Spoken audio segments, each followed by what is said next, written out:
আসসালামু আলাইকুম। সকলে কেমন আছেন? আশা করতেছি সকলে ভালোই আছেন। তো আজকে আবার আমার একটু মন চাচ্ছিল যে লাউ আলু আর মসুরি ডাল দিয়ে একটা লাবড়া রাঁধে খাই।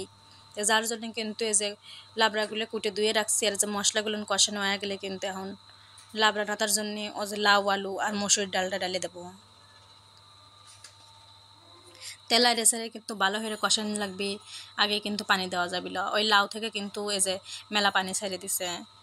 তখন কিন্তু আমার আবার যে কোরসল দিয়ে কিন্তু লাউগুলো আর আলুগুলো কিন্তু ভালো করে ভেঙে ভেঙে ভেঙে নেবো, যাতে আমার দিক ডেগা ডেগা করে ছায়া না থাকে, একবারে মিশে যায়।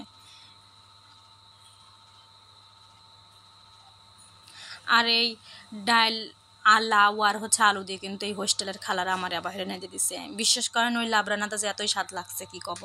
মানসি কয় যে ম্যাচ বা হোস্টেলের খালারা হচ্ছে গান ভালো করে ডাল না দে না, বকত পানি হয়ে থাকে। আর আমার এই হোস্টেলের খালারা এতই স্বাদ করে ডাল নাচছে যে উপরে সর পরে থাকছে। ওই সর খাওয়ার লোভেই আমি সকাল সকাল ভাত খাইয়ে গেছি।